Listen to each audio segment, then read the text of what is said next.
Today's topic is focusing on the transformation of our minds. I was reflecting earlier when I was hearing a lot of traffic and chaos, and I know this example has been used beyond what we could count, but sometimes when the external is like a cacophony all around us and seeming to be at odds with itself, it can be a great image of how we can be internally when we're experiencing ourselves not in alignment with our true selves or our core. And at other times, we can experience the cacophony to be something like a symphony and like a beautiful example of diversity playing itself out. And there are times when that mirrors our internal as well. And we have a certain cohesive experience of the unity of our being, even amidst the diverse ways we might be in varying states. Our mind might be in one place, our heart in another, our body feeling a certain way, our hand feeling better than our foot. And I was sitting with the reflection that when we're experiencing ourselves out of alignment, and I can relate this to myself, and knowing that if only I could shift my perspective, if only I could shift in my mind, I would be in alignment. Now we know it's much more than that. It's the opening to grace and all of that layeredness. But I wanted to focus in on this observation, and that is that when our perspectives are sound and whole, we experience being sound and whole. And when our perspectives are not aligned with that, we experience to some degree not being aligned with that. And we can go for years,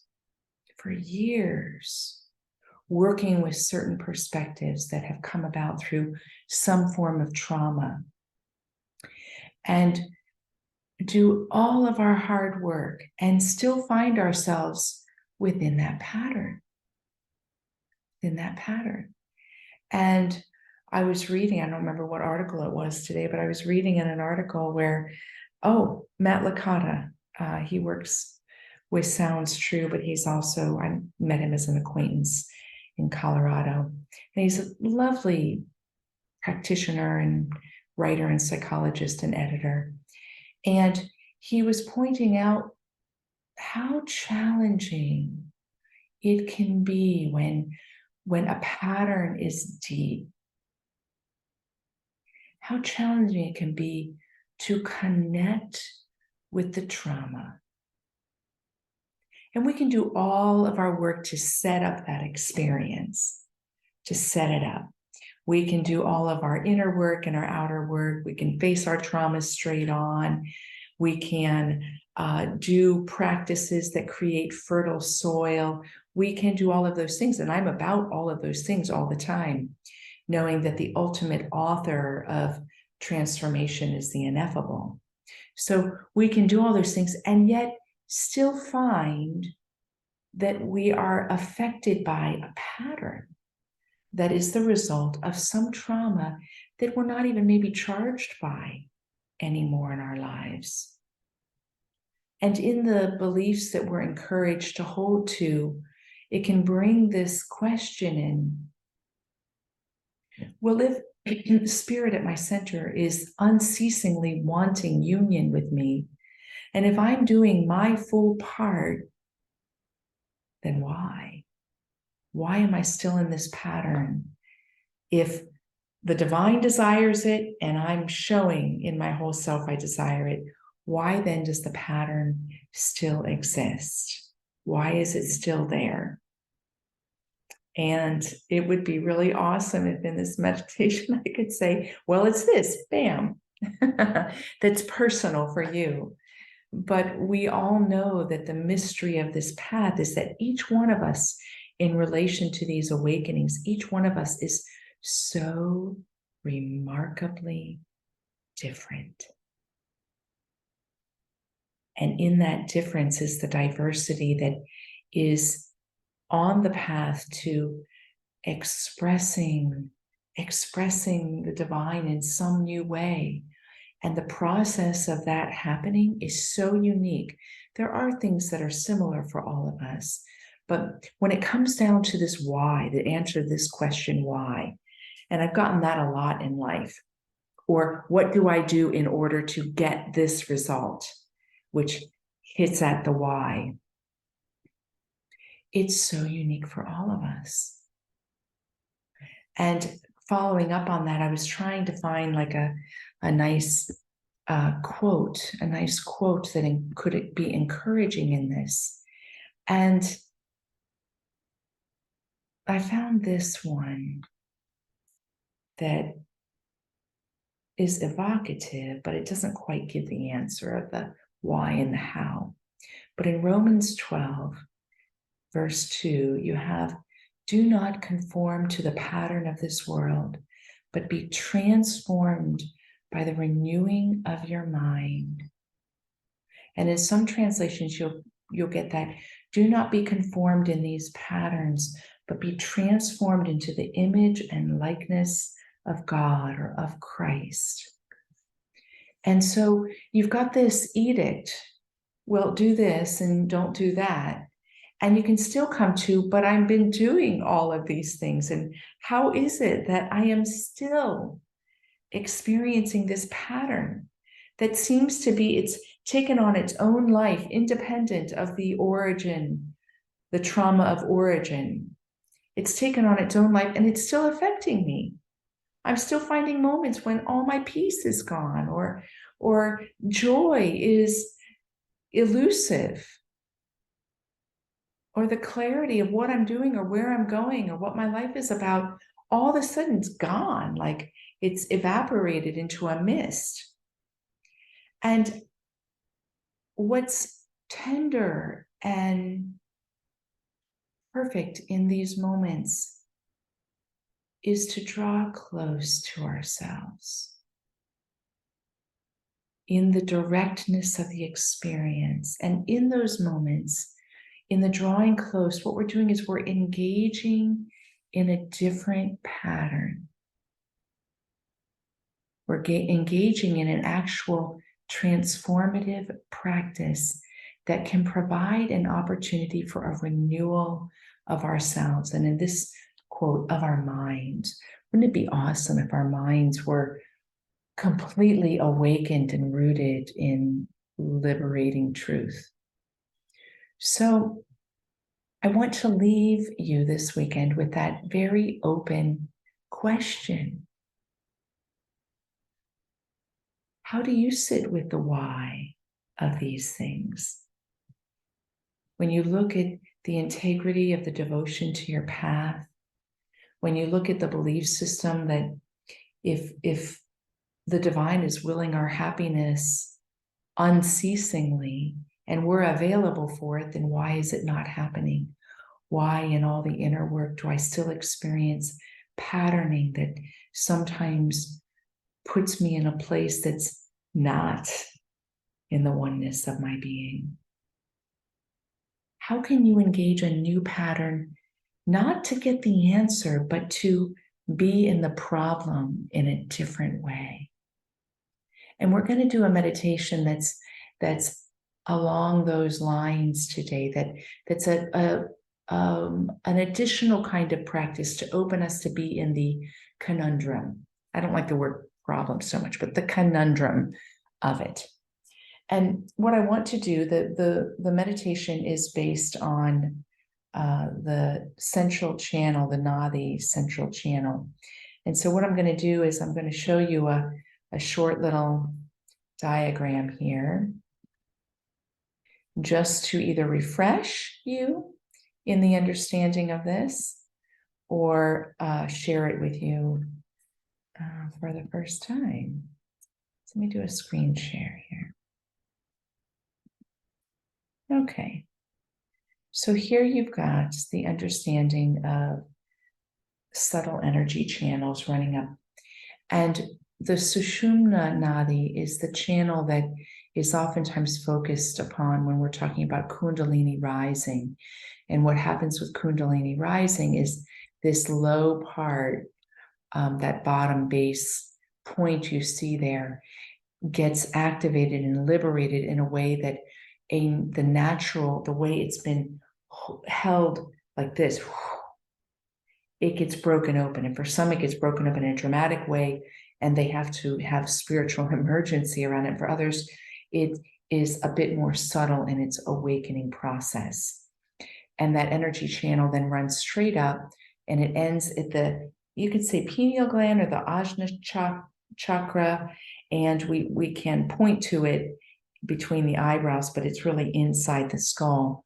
But that also then moves up to the crown chakra. You can see that light, subtle gray at the crown. And my awakenings in dramatic form actually happen from crown down, not from base up.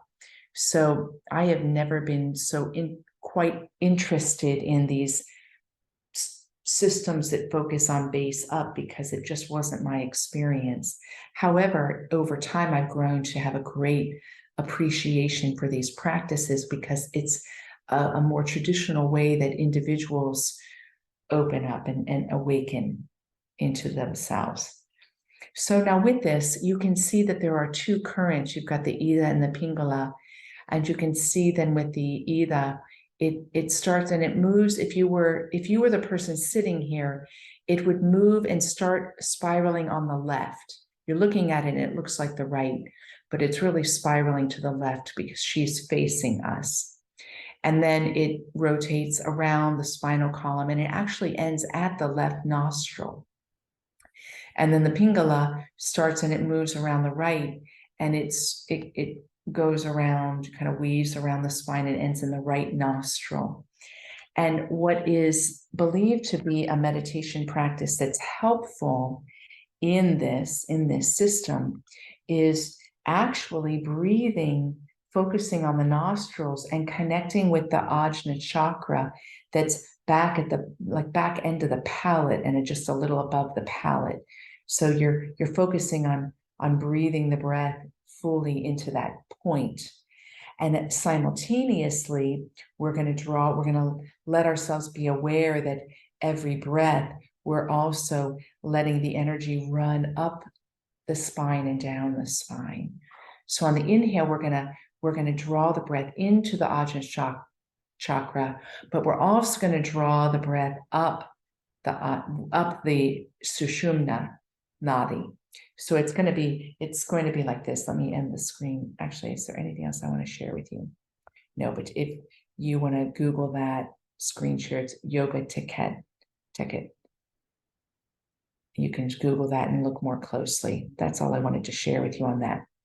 So what we're going to do is we're going to breathe, and we're going to let the inhale move through the nostril to the Ajna chakra, which again, like inside the skull, above the upper palate, just back a bit. And you could even occipital ridge, back of the third eye, it's in there. Think about like if you had a string going from here to here, midway on that string, going slightly diagonal down, that's where you would find that. Some might say it's back a little further too, so we don't need to get into the finalities of that.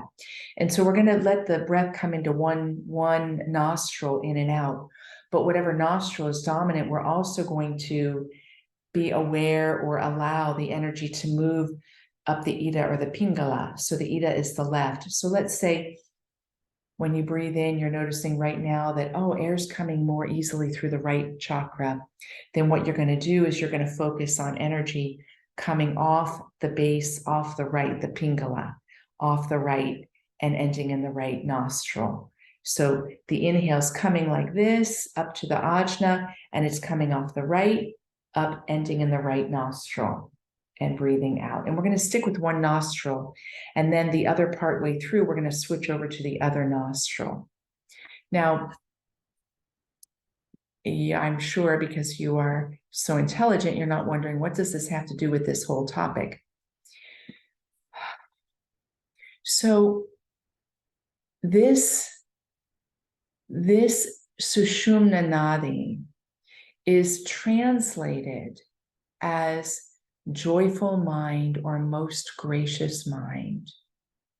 And so when we're talking about the transformation of our minds to open to new patterns that are more life-giving for us, the result is that we have a joyful mind, we have a gracious mind.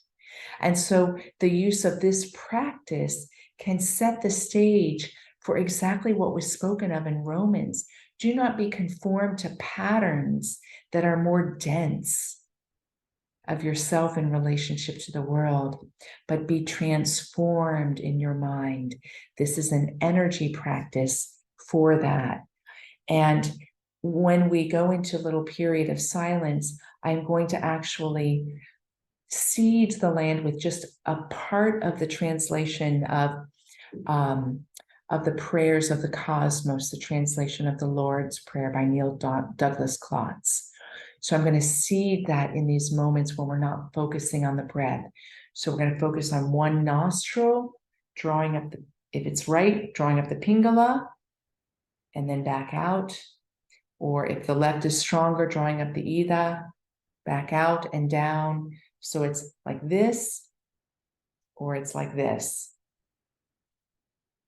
Like this, left, or this, right. All right, so, and then we're going to rest in the silence, and I'll put some of the words in the from the prayers of the cosmos, since that utterance is really the anointedness. That the words of this translation is the anointedness that is the transformation of our minds. So we kind of drop in some words that if we lived them out, man, we would be walking in the image and likeness of the divine. Okay, so first, before closing your eyes, close your mouth and breathe through your nose and notice which passageway is more dominant right now, meaning it feels a little more open.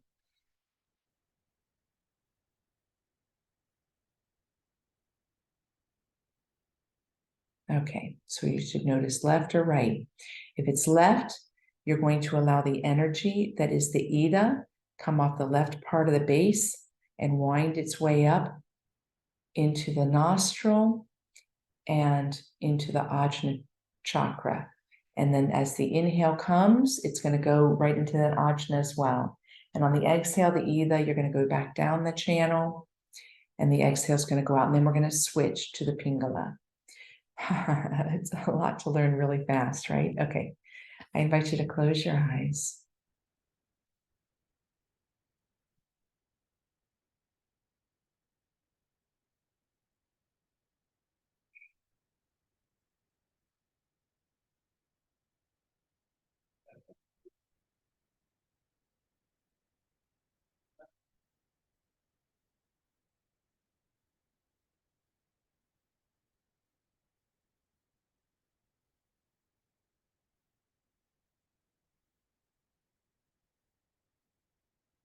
And now I'd like you to start by concentrating the breath on the tip of the nostril that you noted was most open. And on the inhale, draw the breath back to the Ajna chakra.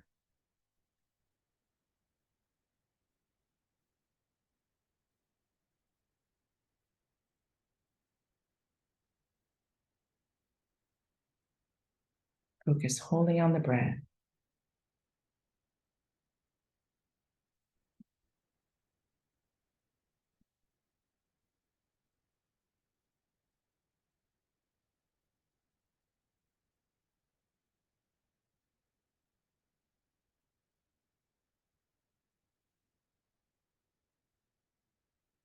And now continue with this breath through this nostril, and now allow the channel, the Ida, the Pingala, to come from the base on the inhale and wind its way all the way up to the chakra and to the nose.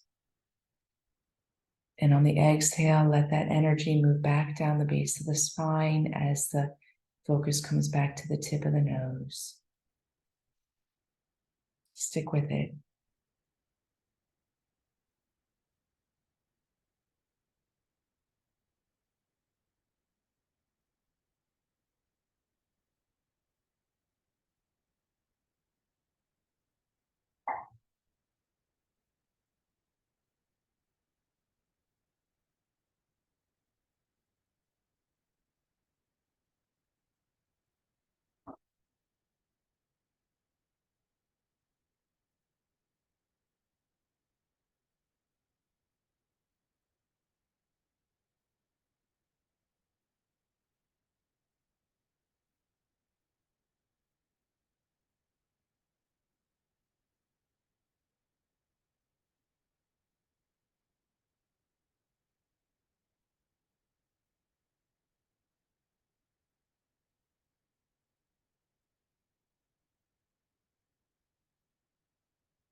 After the next exhale, pause.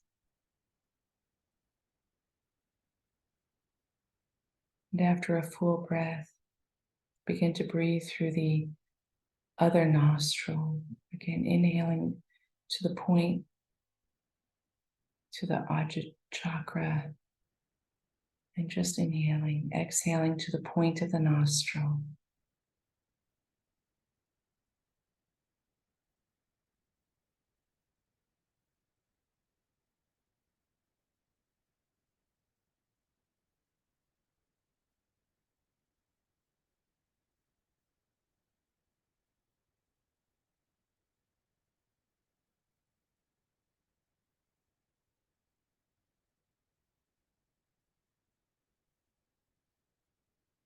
And now couple it with noticing and allowing the energy to move from the base off the Ida or Pingala, whichever one. Ida if it's your left nostril, Pingala if it's your right. Ending at that very nostril and the Ajna chakra.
And now move back to the dominant nostril.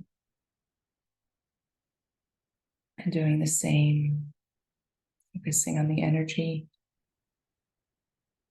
channel that's requisite with that side. And inhaling to the Ajna chakra. Exhaling back to the point of the nose and the base of the spine.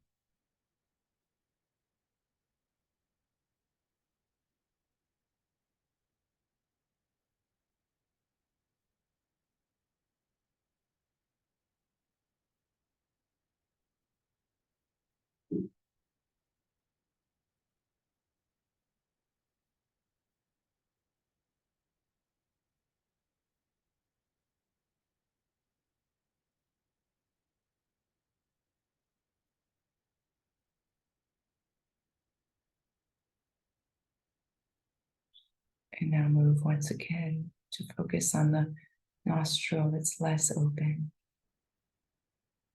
Same pattern.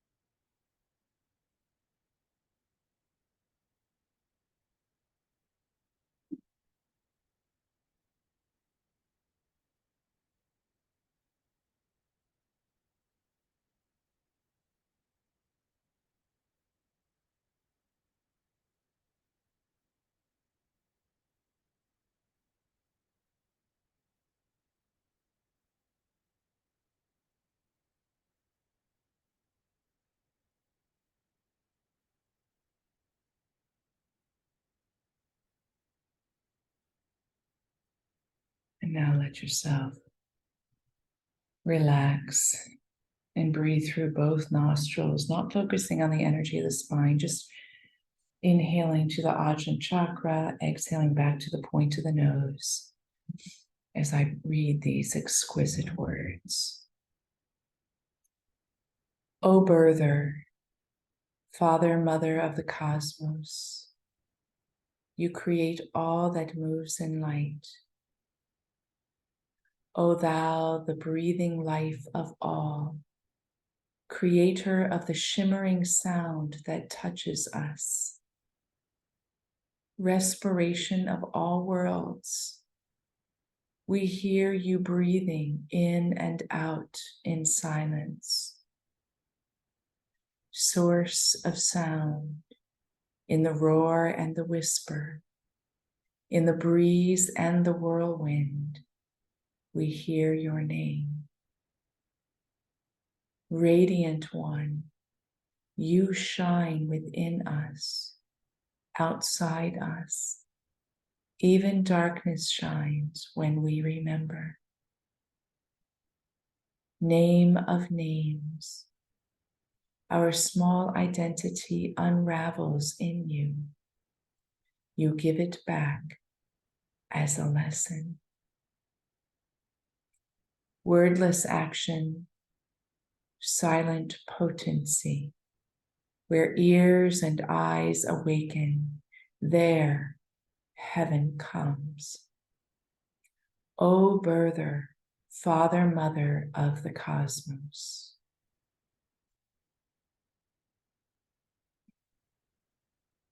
On these final breaths, as you breathe through both nostrils, let both the Ida and Pingala come up to meet the inhale on the Ajna chakra, to descend back to the base as the exhale moves you to the point of the nose. Continue with both channels.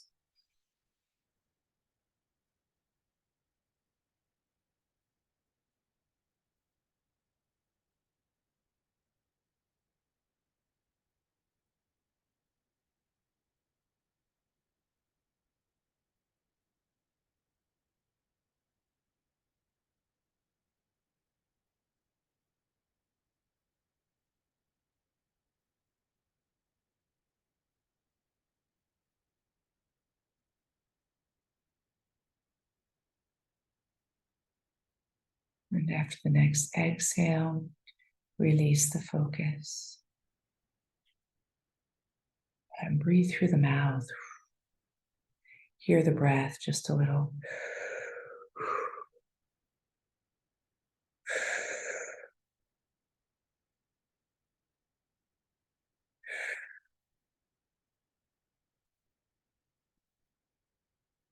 And when you're ready, draw the palms together in front of the heart.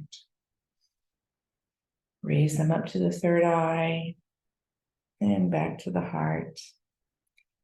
And open the eyes with namaste. Namaste, my friends. Have a great weekend, and I will see you on Monday.